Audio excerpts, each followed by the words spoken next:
Est-ce que ceci vous est familier?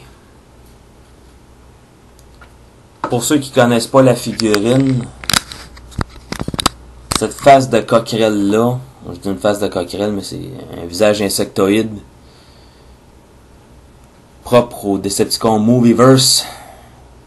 Eh bien, c'était la tête de Hunt for the Decepticons Bludgeon.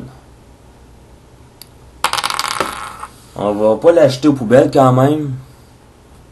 On va la mettre de côté parce que finalement Head Robots a finalement sorti son kit Blood the Dark Warrior qui se veut une représentation G1 exacte de la tête de Bludgeon qui était censé être un squelette au début et qu'on s'est ramassé à avoir une face de coquerelle.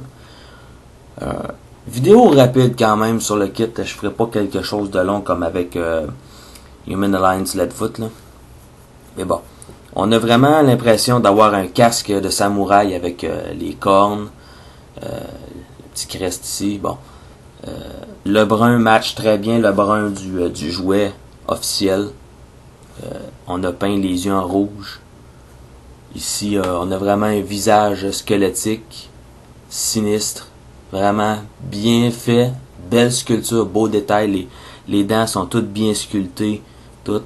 Il y a peut-être un petit peu l'espèce de bouche ouverte, genre sourire exagéré, que je trouve un petit peu bizarre, mais ça reste que c'est un très beau travail de sculpture. Et c'est pas tout, parce qu'on a les deux versions du visage de Bludgeon. On enlève le casque, on tourne la tête, on remet le casque, et là, on a un tout autre visage. Apparemment, ça c'est quand il s'est fait arracher une partie du visage, et ça c'est censé être des fils.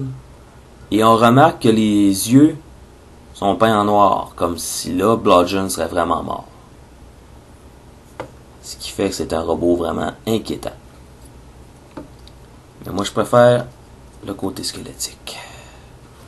Et tout ça, ce qu'on a à faire, c'est qu'on a à appuyer la tête sur le peg et ça tient.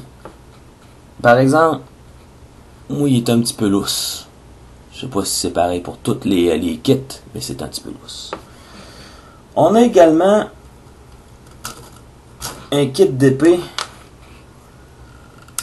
pour remplacer les épées qui viennent avec le jouet originalement. On se souviendra que, bon, ennuyeux, mou, trop flexible, et voilà un katana à la lame chromée, plus solide, je dirais pas rigide à 100%, il y a une certaine flexibilité. C'est sûr et certain que si on plie trop, ça va casser. Mais l'épée se tient bien droite. Un beau plating chromé, très solide. Donc, vraiment bien fait. C'est la même chose pour la petite épée que j'ai pas sortie, qui est dans le backpack. Et en arrière du backpack, on a cette partie ici qui a été faite, qui a été rajoutée pour imiter le bout du canon, juste ici. Et ça, tout simplement, on insère ça dans l'épée, ici. Mais apparemment, ça tient pas très bien. Comme vous pouvez voir, c'est très très lousse. On peut pas le laisser comme ça. C'est très très lousse. Donc, on a juste à l'installer ici, comme ça, vous voyez, et c'est tout. Et les armes, ben, on a le choix, on peut les mettre ici, ce qui fait plutôt bizarre quand on le met de profil, parce que ça sort beaucoup. Moi, ce que je fais tout simplement, c'est que je le rentre dans le canon,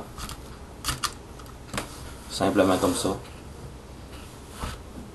et c'est tout. Ça, c'était le kit Blood the Dark Warrior de Head Robot.